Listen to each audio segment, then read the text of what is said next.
સુરતમાં કતારગામ લલિતા ચોકડી પર બાકડા પર બેઠેલી વ્યક્તિને ઉઠવાનું કહી માથામાં પાઇપ ફટકારી દેતા તેનું મોત થયું હતું। આ મામલે પોલીસે હત્યાનો ગુનો નોંધી 3 આરોપીઓની ધરપકડ કરી છે।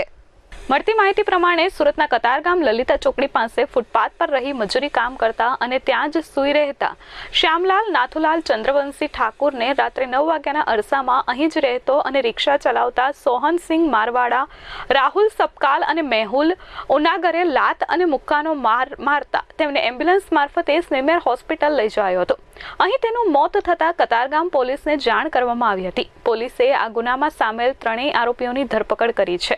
પોલીસ સમક્ષ આરોપીઓએ કરેલી કબૂલાત પ્રમાણે બનાવની રાત્રે સોહનસિંહ મારવાડા લલિતા ચોકડી પર ફૂટપાથ પર મૂકવામાં આવેલા બાકડા પર બેઠો હતો। તે વખતે શ્યામલાલ ત્યાં આવ્યો હતો અને પોતે અહીં બેસવા માંગે છે તેમ કહી સોહનસિંહને ઉઠી જવા માટે કહ્યું હતું। સોહનસિંહે ઉઠવાનો ઇનકાર કરતા બંને વચ્ચે બોલાચાલી થઈ હતી। તે વખતે શ્યામલાલે પોતાના હાથમાં રહેલા પાઇપનો ટુકડો સોહનસિંહને માથામાં મારી લોહીલુહાણ કરી નાખ્યો હતો। આ હુમલાથી સોહનસિંહ બેકાબુ બની શ્યામલાલ પર તૂટી પડ્યો હતો। સોહનસિંહના 2 સાગરીતો રાહુલ સપકાળ અને મેહુલ ઉનાગર પણ તેની પર તૂટી પડતા ઢોર મારવાના કારણે તેનું મોત થયું હતું। કતારગામ પોલીસે હત્યાનો ગુનો નોંધી 3 આરોપીઓની ધરપકડ કરી કાયદેસરની કાર્યવાહી હાથ ધરી છે। ગઈ તારીખ 27/5/2024 ના રોજ કતારગામ પોલીસ સ્ટેશનની હદ વિસ્તારમાં લલિતા ચોકડી પાસે એક અજાણ્યા ઈસમ સાથે મારામારીનો બનાવ બનેલો હોવાની પોલીસ સ્ટેશન ખાતે સ્મીમેર હોસ્પિટલથી જાણ થતાં પોલીસે આ અંગેની કાર્યવાહી હાથ ધરેલ।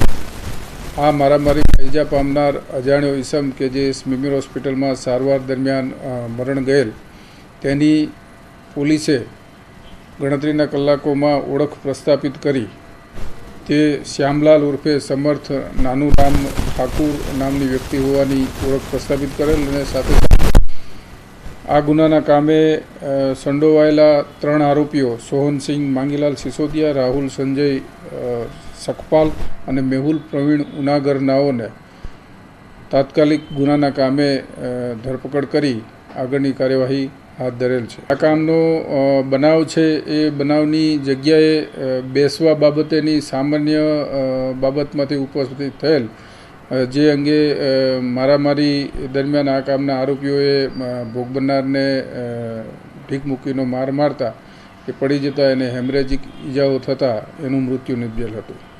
તેથી પોલીસે આઈપીસી કલમ 302 હેઠળ ગુનો રજીસ્ટર કરી આગળની કાર્યવાહી હાથ ધરેલ। Bureau report S24 news Surat.